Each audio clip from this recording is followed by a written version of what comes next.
নমস্কার প্রিয় দর্শক বন্ধুরা, আপনাদের সবাইকে আমার এই চ্যানেলে স্বাগত জানাই। তো আমাদের অনেকেরই ইচ্ছে আছে যে ভবিষ্যতে কোনো একটা সময় নিজের গাড়ি হবে, কিন্তু ব্যাংক থেকে লোন নেওয়ার পক্ষপাতী অনেকে আমরা নই। তো আজকে আমি আপনাকে এই ভিডিওতে বলবো যে যদি আপনি ইন ফিউচার গাড়ি কিনতে চান, তাহলে তার জন্য কীরকম ফাইন্যান্সিয়াল প্ল্যানিং করবেন। ধরুন আপনি 5 বছর, 7 বছর বা 3 বছর পর গাড়ি কিনতে চান, তাহলে আপনাকে তার জন্য এখন থেকে অল্প অল্প করে পয়সা জমাতে হবে। তো আমি আপনাকে এখন বলবো যে যদি আপনি এসআইপি বা systematic investment plan option choose করেন, তাহলে আপনি কিভাবে একটা গাড়ি কিনতে পারেন।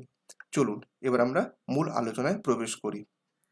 আমি ধরে নিচ্ছি আপনি যদি 7 বছর পরে একটা গাড়ি কিনতে চান আর গাড়ির মোটামুটি কস্ট প্রাইস 8 লাখ টাকা হয়, তাহলে কিভাবে আপনাকে পয়সা জমাতে হবে।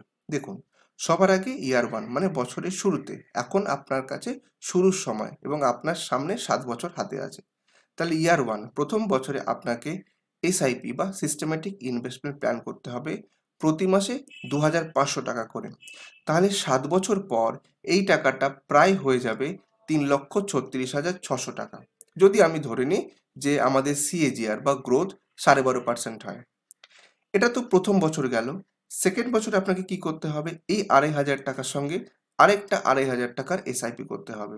তাহলে এটা 6 বছর চলবে, কারণ প্রথমটা 7 বছর ছিল আর অলরেডি 1 বছর পরে আপনি আবার নতুন একটা এসআইপি করছেন। তাহলে এখন এই 6 বছরে আপনার এই 2,500 টাকা বেড়ে দাঁড়াবে 2,68,885 টাকা। এবার আসি তৃতীয় বছর। তাহলে অলরেডি 2 বছর হয়ে গেছে আর 5 বছর হাতে আছে। এই সময় আপনাকে আবার একটা 2,500 টাকার প্রতি মাসে সিপ করতে হবে। তাহলে এটা 5 বছর পরে দাঁড়াবে 2,09,087 টাকা। যোগ করলে দেখা যাচ্ছে যে 7 বছর পরে আপনার হাতে প্রায় 8,15,000 টাকার কাছাকাছি একটা ফান্ড দাঁড়িয়ে যাবে, যেটা দিয়ে আপনি একটা গাড়ি কিনতে পারবেন। এবার আসুন পরের প্ল্যানে যাই। যদি আপনি 5 বছর পরে গাড়ি কিনতে চান, তাহলে কি করবেন। সবার আগে এসআইপি প্ল্যানে আপনাকে প্রথম বছর মানে বিগিনিং ইয়ারে 5,000 টাকার একটা এসআইপি করতে হবে। প্রতি মাসে 5,000 টাকা আপনি জমা করবেন।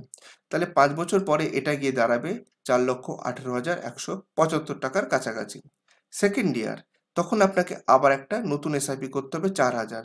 তার মানে আগে 5,000 চলছে, তার সঙ্গে এই 4,000টা অ্যাড করবেন। এটা চলবে 4 বছর।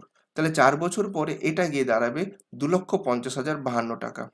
আর ঠিক তার পরের বছর মানে থার্ড ইয়ারে আপনাকে আরেকটা এসআইপি করতে হবে 3,500।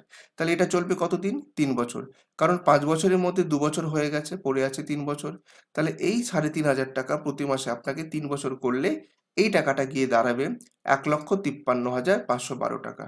তাহলে 5 বছর পর আপনার হাতে হয়ে যাবে 8,00,000 প্রায় 22,000 টাকার কাছাকাছি। তাহলে 8,22,000 টাকার কাছাকাছি যদি আপনি একটা ফান্ড জমাতে পারেন, তাহলে আপনি 5 বছর পরে একটা 4 চাকা কিনতে পারবেন। এবার আসি তাদের ক্ষেত্রে যারা খুব তাড়াতাড়ি মানে 3 বছর পর একটা গাড়ি কিনতে চান, তাদের জন্য একটা ভালো এসআইপি প্ল্যান আপনাদের দিচ্ছি। দেখুন, সবার আগে ইয়ার 1 বছরের শুরুতে আপনাকে এসআইপি করতে হবে প্রতি মাসে 12,500 টাকা। তাহলে 3 বছর পর 12.5% সিএজিআরে এটা দাঁড়াবে 5,48,258 টাকা। পরের বছর আপনাকে আরেকটা এসআইপি করতে হবে 7,500 টাকা। এটা চলবে 2 বছর। তাহলে 2 বছর পর এই 7,500 টাকাটা আপনাকে দেবে প্রায় 2,05,000 টাকা। যোগ করলে দেখা যাচ্ছে যে 3 বছর পরে আপনার কাছে চলে আসছে প্রায় 7,50,000 টাকার একটু বেশি। 3 বছর পর আপনি 7,50,000 টাকার বেশি দাম দিয়ে যদি কোনো গাড়ি কিনতে চান, তাহলে এই এসআইপি প্ল্যানে আপনাকে টাকা জমা করতে হবে। তো বন্ধুরা, কেমন লাগলো এই ভিডিওটা অবশ্যই কমেন্ট করে বলবেন। আর আপনার যদি নতুন কোনো প্রপোজাল থাকে, অবশ্যই এই ভিডিওর নিচে কমেন্ট সেকশনে কমেন্ট করে আমাকে বলবেন। আর আপনি যদি আমাদের থেকে মিউচুয়াল ফান্ড কিনতে চান বা আমাদের থ্রু কোনো অ্যাডভাইস চান, তাহলে আমাদের সঙ্গে যোগাযোগ করতে পারেন। আমাদের কন্ট্যাক্ট নাম্বার এই ভিডিওর নিচে ডেসক্রিপশন বক্সে দেওয়া থাকবে। আজ এখানেই শেষ করছি। আরেকদিন হাজির হব এরকমই ইনফরমেটিভ ভিডিও নিয়ে। সবাই ভালো থাকবেন। ধন্যবাদ।